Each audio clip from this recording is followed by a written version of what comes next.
Bwana Yesu asifiwe. My name is Brenda Kaunda and I'm doing good and hope you have been doing good as well.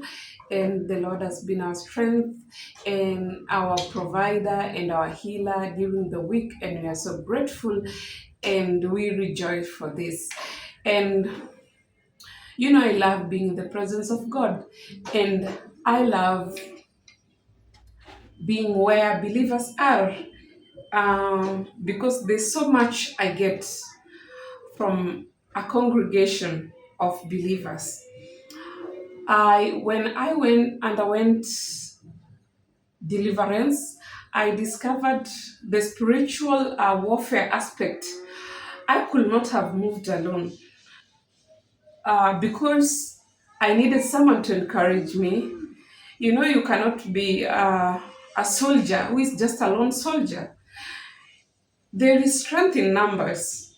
You cannot tell me, because you cannot go to church and you just worship God in your house. You cannot tell me you will do child dedication for your child. You will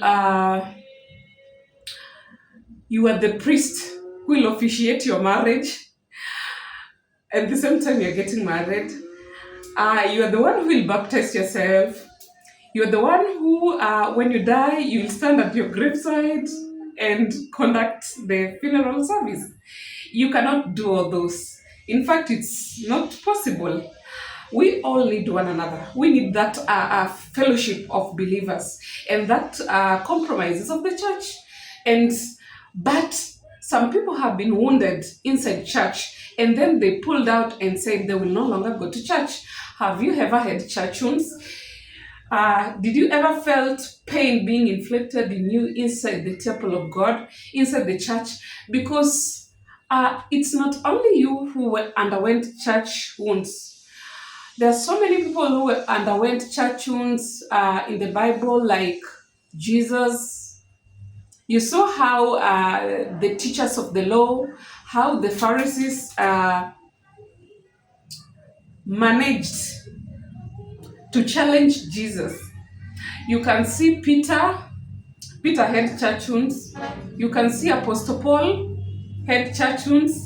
You can see Jeremiah. All of these people had church wounds. But this didn't mean that they come out of their faith now that the church gave them a cold treatment. And according to me, church should be loving, should be accepting, and should be life-giving. But I expected before deliverance that if I step inside a church, that there is no pain in there, there's no suffering in there from my fellow believers inflicting pain and suffering. And that is why I had to come out from one church and join another. And but you find that the least empathetical people, they're inside the church, and they're the teachers of the law. Even today, these people never just died and their world ended.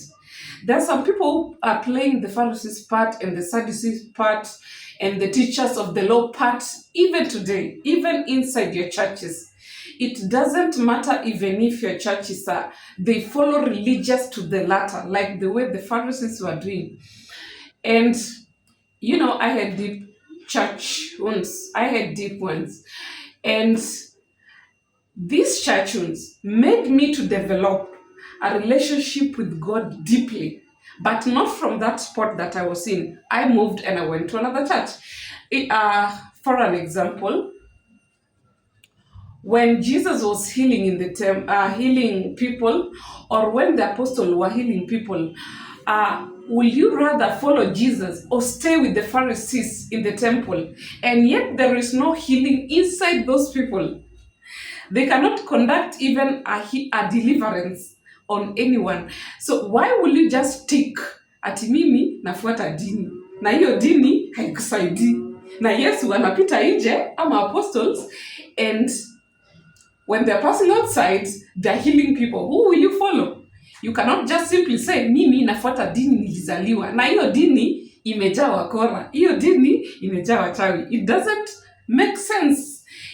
You will lose focus on Jesus while you're following religious people.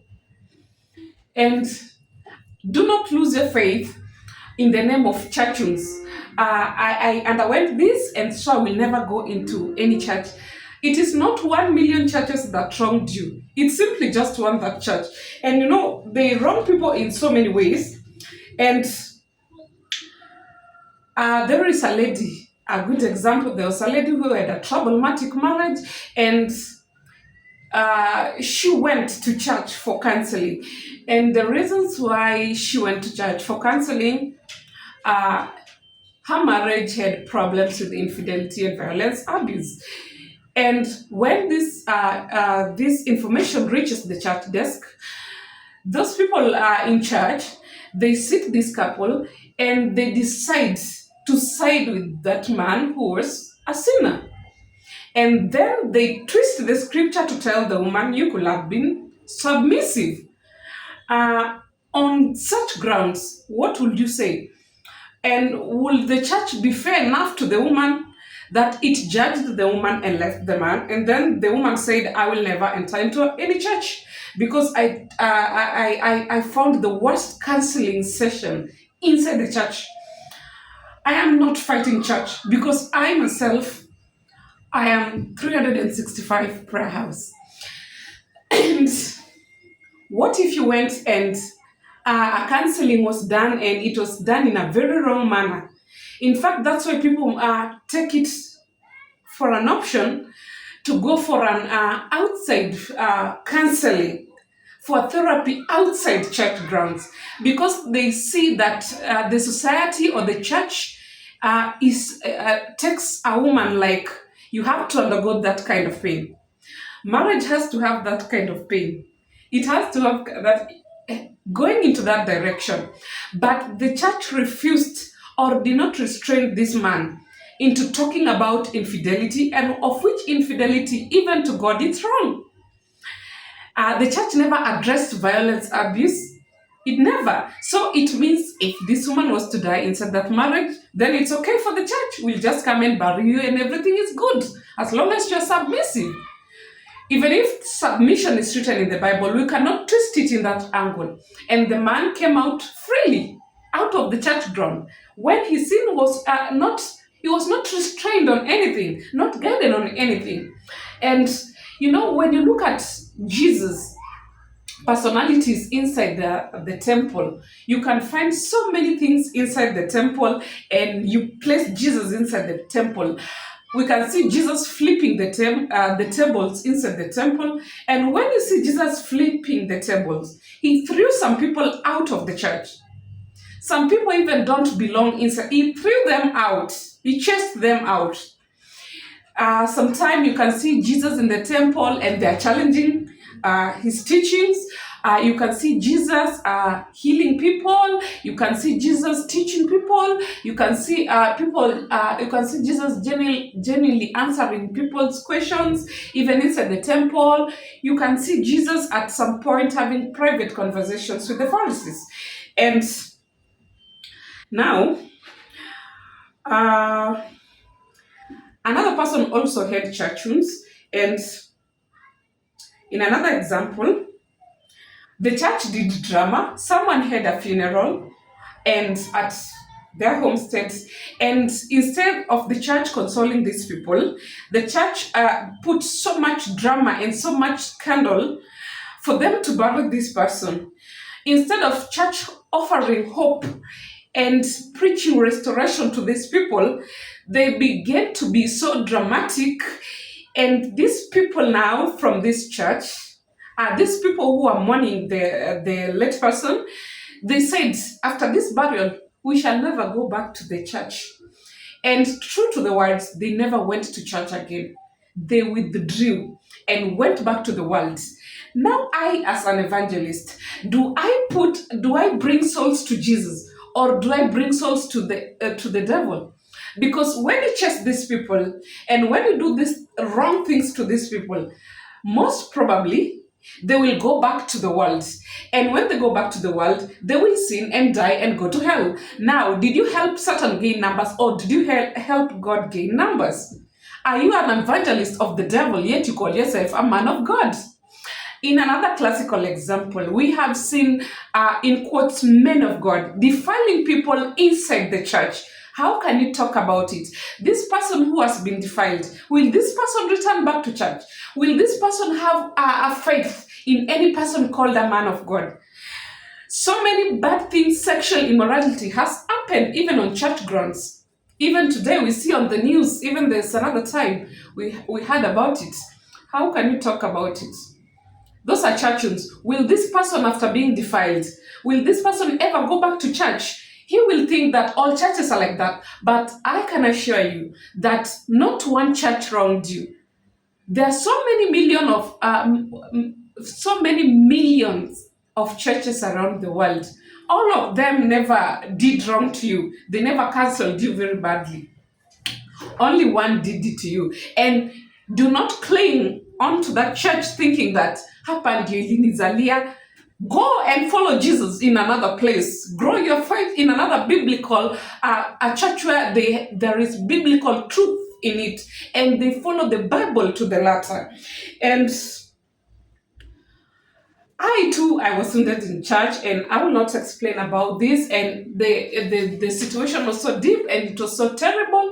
Maybe, probably, I'll one day talk about it, but not today. But it made my faith grow stronger in the Lord, but in another place, in another church that had me delivered from demons. That's what I'm trying to mean. And I want to take a certain parable, the parable about the Good Samaritan. You can see the church was the least empathetical place that could have taken this man, this wounded man, and treat him. Jesus says, and he was talking to an expert of the law, and Jesus is now saying this is a man, and he's going from Jerusalem to Jericho, and he was attacked by robbers. They stripped him of his clothes, beat him, and sent him away, leaving him half dead. So the priest is the first one who is going down that road, and he sees this man, and he passes the other side of the road. Now you can see how these things have not changed from that time. Even today, they are repeating itself. Have you ever seen a church being the least empathetical place someone can be? But I am not saying all of them. There are some good churches who teach true and sound doctrines, and they don't mix up things. And the priest now walks on the other side of the road, and a Levite also came. And you know who is a Levite? And when he came to that place and saw this wounded man, he passed on the other side too. And a Samaritan, now Samaritans are those people who are despised by the Jews. And a Samaritan comes down that road, and when he saw him, he took pity on him.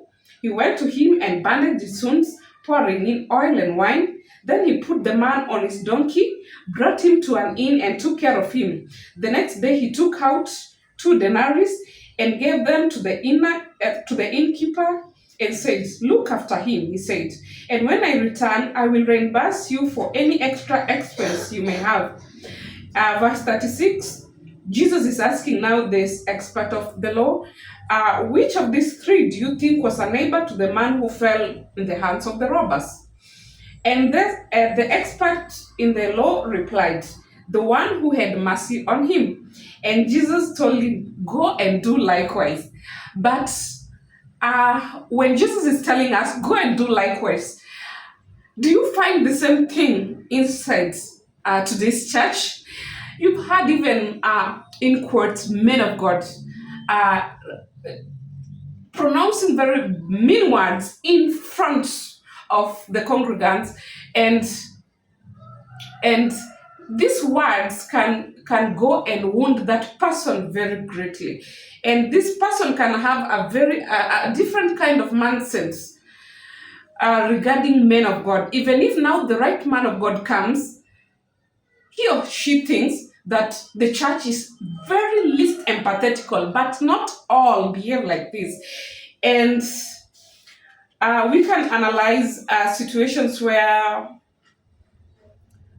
people in the Bible were wounded, and I can assure you today, and I can give you hope today that even if someone just hurt you that badly, to a very bad extent, it can be in your wedding, it can be in your funeral, your baptism, dedication. This is a church that played a role in hurting you.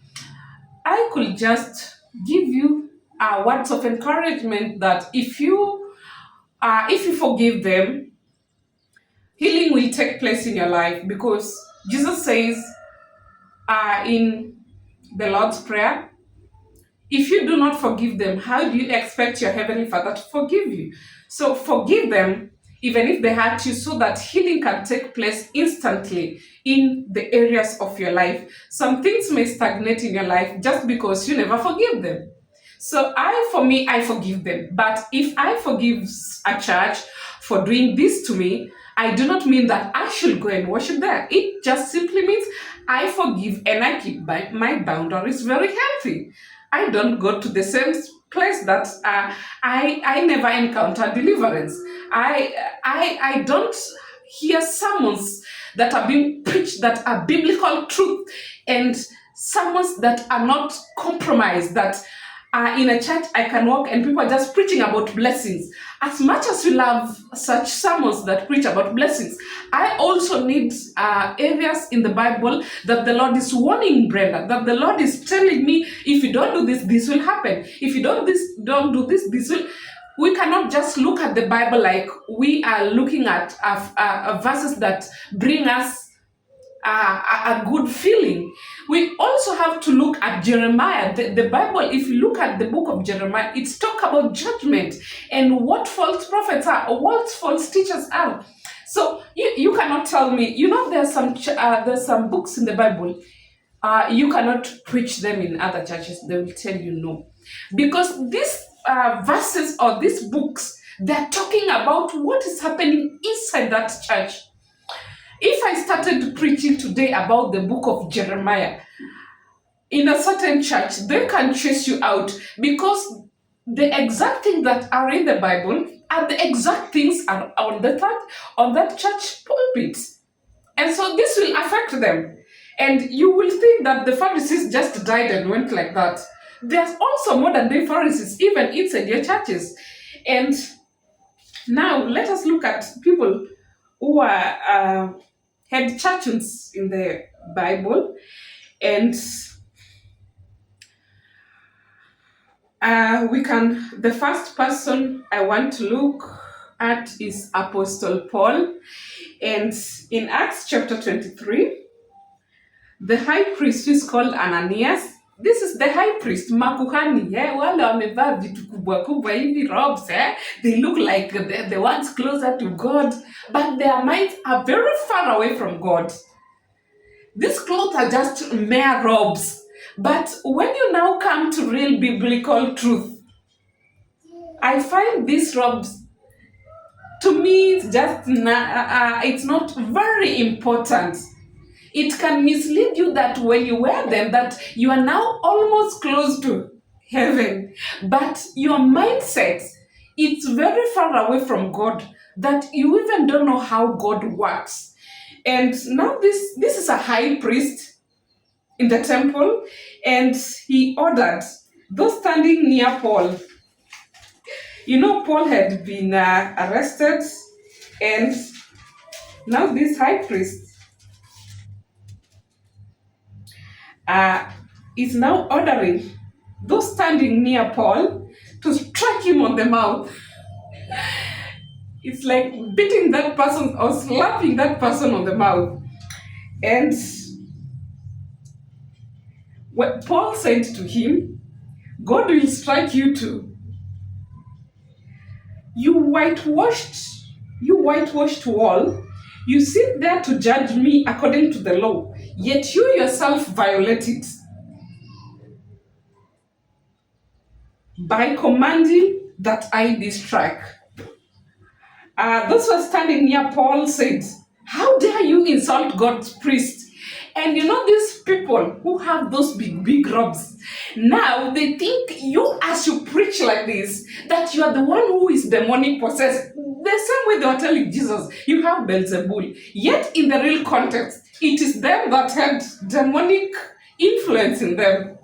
And now they think you are insulting God's high priest. Paul replied, brothers, I did not realize that he was the high priest. For it is written, do not speak evil about the ruler of your people. Okay. And if you look at the same chapter, there is a conspiracy to kill Paul. And more than 40 men were involved in this plot. And these men wanatokea wapi? Kwa temple.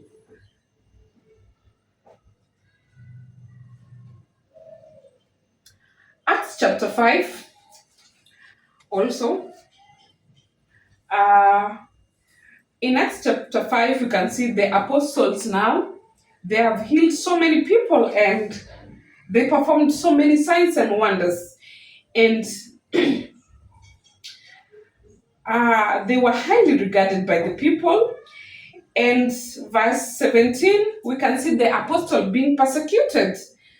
And this apostle, the high priest, verse 17, the high priest and all his associates who are members of the party of the Sadducees, again, those people who are wearing heavy robes, heavy collars, and they think they are very close to God and they're doing things the opposite way.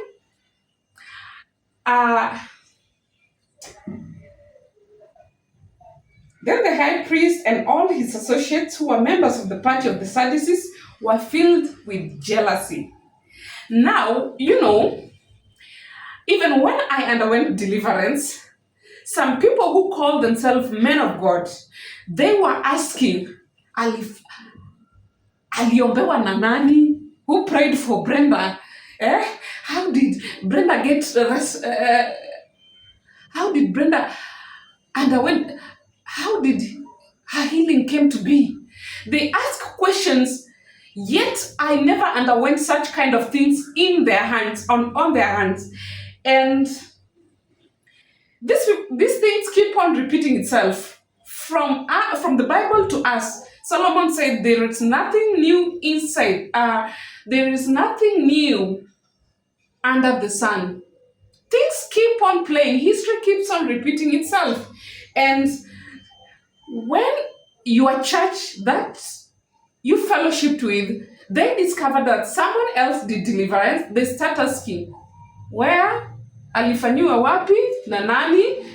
Nani alimwombea maombi gani? Akaanza kujenga nyumba, yet he did not call us. He did not call us when he was rebuilding or when he was building his house. Why did he not do this? Why did he not inform us? They want to keep you in check, whatever is going on in your life. And now the member of the Sadducees are filled with jealousy because these apostles are doing signs and wonders, yet they are inside the temple, sitting on high tables, high chairs, no wonders, no signs, no deliverance, no healing, no nothing, no making converts, nothing. Just saying, mimi ni makuhani, mimi ni makuhani, nilizaliwa makuhani, no. If you follow religious to the latter, utapotea. Isaiah, God is talking about wale ambaye wanafuata tu dini. You are following dini, and yet that dini is not helping you.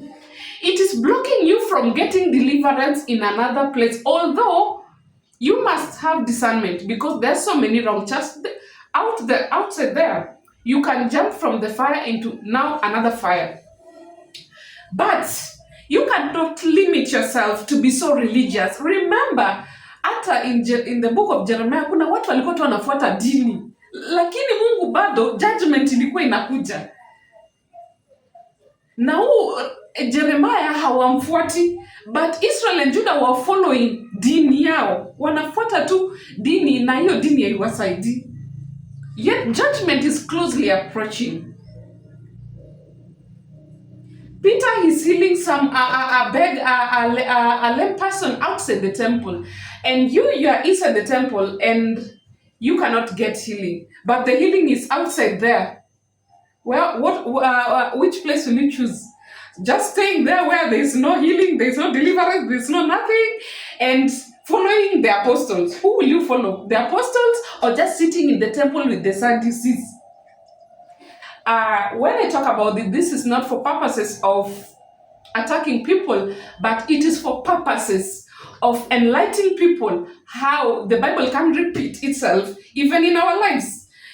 Even at one point, the disciples of Jesus Christ could not cast out demon from a certain a person. And the father of this child looked for Jesus. He looked for an altar to cast this demon out. Not that the disciples were bad, maybe in this context, but the father looked for a very bigger altar to solve this question, this problem. And so what is the problem when someone doesn't get delivered from the church that he or she grew in, and then he goes and gets delivered in another place? What is the problem? If this father looked for Jesus when the disciples couldn't do it, it's in order. It's in the Bible, it's in scripture.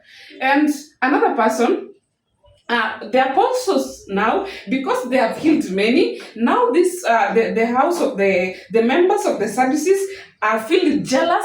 Watu wako na roho chafu ndani ya kanisa, na hao ni makuhani. Wewe ushawaiona mhubiri ako na roho chafu? Mimi nimeona wengi, na wewe umeona? Unasikia aje roho mbaya na mtu amepata uponaji? Huyu mtu alikuwa anakaribia kukufa. Huyu mtu alikuwa amejaa laana mingi zikaisha. Now he's transformed. Now he's even preaching an evangelist like me. How do you feel bad in such a person who is transformed? That means in church they want you to live that kind of life, a life of curses, a life of no breakthrough, a life of no deliverance, and you die in that kind of situation. Kama hakuna healing na hakuna deliverance, then these people will not get transformed. Watu wataishi tu na hiyo jealousy inside the church. These are not members, these are not congregants, makuhani. So after they're filled with jealous, they arrest the apostles and they put them in public jail. And you know, those days public jail was not a joke. I'm sure it's like in a dungeon, there's no light. The air inside is stuffy. It's not like the way prison looks like today. And they're put in public jail, but at the night, an angel of the Lord opened the door of the jail and brought them out. And Acts chapter 6 also. And now this is a man called Stephen. And I want you to be keen and see also how the church is playing on the issue of Stephen. Because now Stephen, this is Acts chapter 6:8.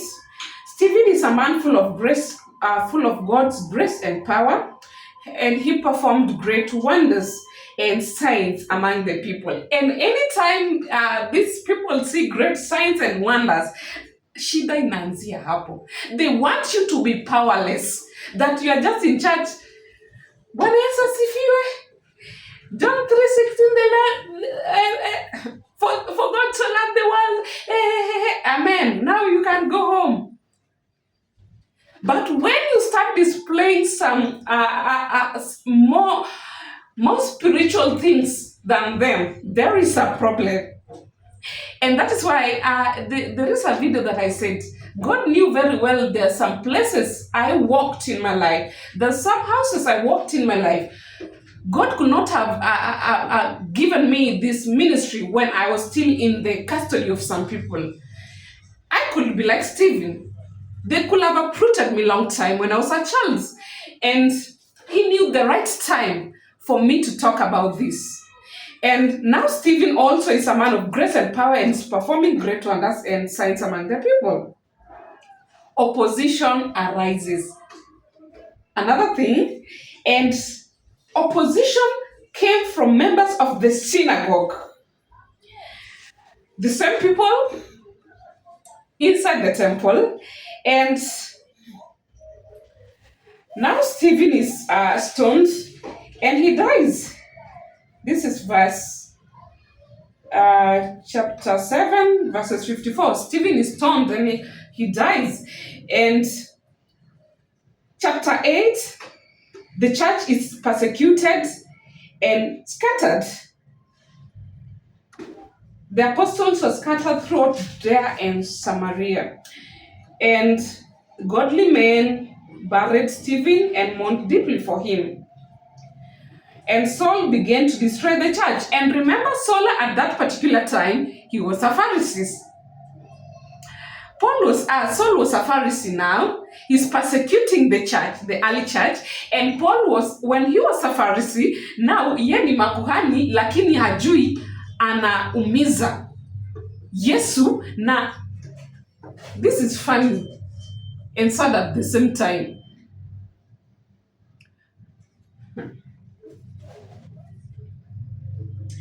You are a pastor. You are destroying someone God has anointed, and you don't know you are fighting Jesus. Because it is not the people that Paul was persecuting, it is Jesus Christ himself. You know, most probably people say, kwani nilikosea yapi Mungu? Mi sikumshika, sikumfanyia kitu. How did I reach heaven to come into conflict with God? But God, when you persecute someone who is right, who has a lot of biblical truth in him or in that person, you can be in church, you can be a leader in church, but you're persecuting the real Christian and you don't know. Paul doesn't know he's persecuting the real children of God, and yet he's a Pharisee. You can be a man of God, a woman of God, but you're persecuting the real churches and you don't know. You can be even inside a church that is persecuting other Christians and yet you don't know. Until you go deeper with God, you will understand all these revelations around your church setup. Now, also the last, now Jesus, let us look at Jeremiah. This is Jeremiah chapter 26. And in the book of Jeremiah, we see false prophets and they loved deceit. Walipenda uongo mingi in the temple. And the priests and the prophets at that particular time in Jerusalem, they wanted to kill Jeremiah.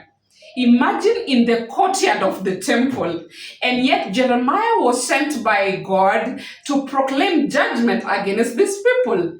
And now they want to kill Jeremiah inside the courtyard of the temple. Who are they? The priest and the false prophets. Let us look at Jesus. Jesus, in fact, underwent the biggest church wounds, but 1 Peter 2:23, it says, when he had hurtful accusations, he did not curse or defend or blame. Even if he had all rights, he put the situation into God's hands, and this must also be your model. Don't go fighting them. Just entrust that situation into the person who is above everyone else in this world, who is God. Entrust your problems to him. Do not even attack them with anger and resentment, because this is also another sin that you're getting yourself into. As I conclude, do not stay at home and just say all churches are bad. Not all churches wronged you. You need church. You need the church. Not all of them wronged you. We need strength in numbers. In fact, this period that we are getting in the last days, before the end of the world, we need strength in numbers. We need to pray for each other. We need encouragement from each other. You cannot tell me that you are a lone soldier. You know, when a lone soldier, you cannot even, let me take an example of Kenyan military soldiers. And when they're taken into a mission, how can the president take them to a mission? Just one soldier. One soldier go to a particular place and fight alone. Even a normal policeman, when they go to arrest someone, you'll find them in a group of 2 or 3. There is strength in numbers. You cannot tell me you will not now enter into any church and you will baptize yourself. You will officiate your marriage. You are the priest, and yet you are you are wearing a veil. You cannot tell me you will officiate your own funeral, and yet you have died. You cannot tell me you will do dedication for your child. How do you do this? How can I take a basin inside this countertop and say, I'm baptizing you, my child? I need to have a group of people to assist me do this. And there are good churches out there. I have seen they are good and they exist. Good men of God. As much as people say men of God behave like this one, there are those good ones that exist, even if it is one. Even if false prophets are so much in the book of Jeremiah, there's one Jeremiah who is doing things the correct way. And so we cannot have an excuse of saying that now I will never enter into any church because one church wronged me. I moved, and this is the product of me moving from one place to another. I got delivered. And if you have been wounded or you have been hurt in church, Christ, our good shepherd, wants to shepherd you again. Do not stay there lost and wondering what will be your next, who will give you spiritual nourishment, where will you share Bible studies. This is the place. And here at 365 Prayer House, I am willing to help you grow spiritually in the ways of the Lord. If you have not followed me on Facebook, we do that also again on my Facebook page, and we grow spiritually together on that side also when I'm not live on YouTube. And so I invite you to this church that has no walls, 365 Prayer House, and karibuni sana, and feel at the feet of Jesus, where we talk about so much spiritually, even from other videos that you have watched. And so by this, thank you so much for watching, and please like and share this video, and also subscribe to this channel, and hope you have followed me on Facebook. Until we meet again next time, kwaherini.